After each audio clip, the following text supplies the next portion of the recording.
Hello, this is Ken, your podcast preacher, and I want to welcome you back to Deep Waters.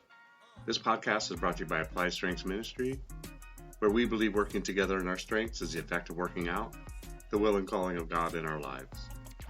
The title of this message is Nets versus Net, a tale of two fishing journeys. I really enjoy excellence and how God has gifted me, you, us to operate in it. In Daniel 1:20, we see that it states Daniel was 10 times better. And in all manner of wisdom and understanding about which the king examined them, he found them 10 times better than all the magicians and astrologers who were in all his realm. I know you might be thinking that they were probably just exaggerating, but I think not, given the life of Daniel and the life that God has even given us. We know that the number 10 represents authority in the Bible, which is exactly what Daniel walked in. No to the lions, no to death, no to even the king. Promotion, promotion, promotion. Because he operated in the 10 times factor. I just wonder how your life could change if you made this adjustment in your thinking. I just believe that as Christians who have been given gifts, talents, and yes, even spiritual gifts and specific personalities, that we should outperform anyone who is not yet plugged in, that is, born again. Unfortunately, it has been my experience that this is usually not the case, and far too often I have seen Christians outperformed way too regularly. My message on strengths and talents should thoroughly equip and encourage you to be 10 times better than your coworkers or your friends who are not yet plugged in. All you need is the right knowledge with some good old-fashioned revelation, and all will change. But this is not my primary message. Nevertheless, because it is sometimes the way that I open up a teaching, I will leave it in your charge to encourage you. Now let's go on a 3-hour tour. In Luke, we read about a fishing trip that I can relate to more often than I would like to. Luke 5:4-8. When he had stopped speaking, he said to Simon, "Launch out into the deep and let down your nets for a catch." But Simon answered and said to him, "Master, we have toiled all night and caught nothing. Nevertheless, at your word, I will let down the net." And when they had done this, they caught a great number of fish, and their net was breaking. So they signaled to their partners in the boat to come and help them. And they came and filled both the boats so that they began to sink. When Peter saw it, he fell down at Jesus' knees, saying, "Depart from me, for I am a sinful man, O Lord."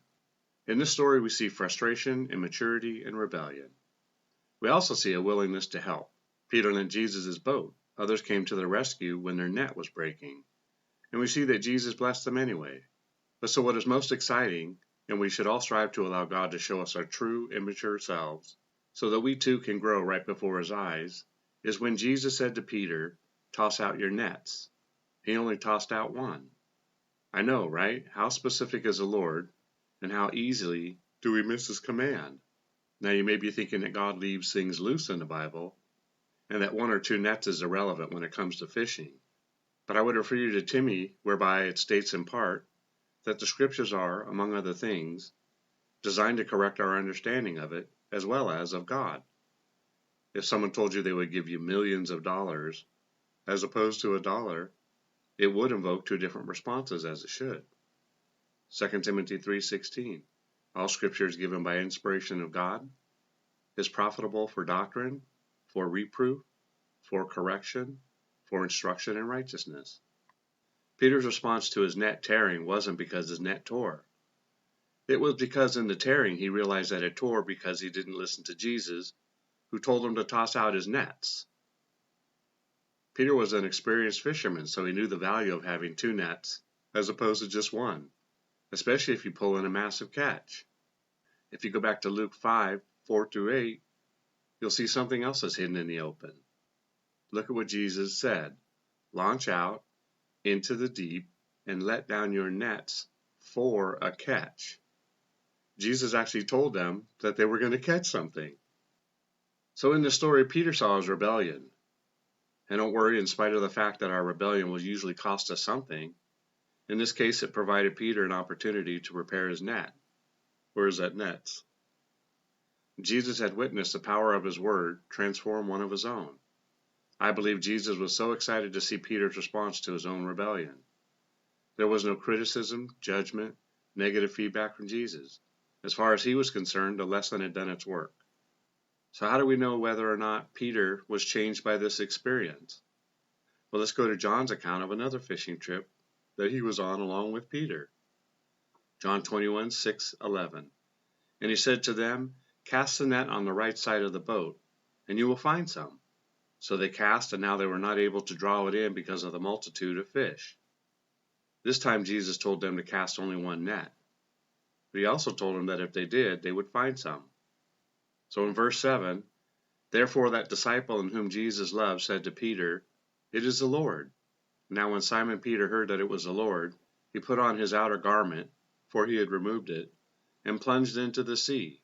But the other disciples came in a little boat, for they were not far from land, but about 200 cubits, dragging the net with fish. Then, as soon as they had come to land, they saw a fire of coals there, and fish laid on it, and bread. Jesus said to them, "Bring some of the fish which you have just caught." Peter and the guys are dragging in one net. See the obedience this time? Verse 11, Simon Peter went up and dragged the net to land, full of large fish, 153, although there were so many the net was not broken. It would appear that even if the net is overwhelmed with fish, if you are in the will and obedience of the Lord, His provision is enough and the net protected. So we also see that the fish count was given. When you go back to Luke 5:4-8, we see that a count wasn't given. Could it be that a count was given to demonstrate a point about obedience?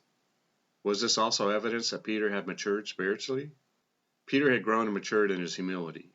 We know that Peter had more opportunities to grow, but in truth, are we not all in the same position? I see this in its most revealing form of Christianity. Bring correction as an anointed teacher of the Word of God to a Christian who is not spiritually mature, and you may experience what Jesus so often experienced when chatting with the Pharisees, the teachers, lawyers, and such. They wanted to be so right in all matters of God that they left no room for growth.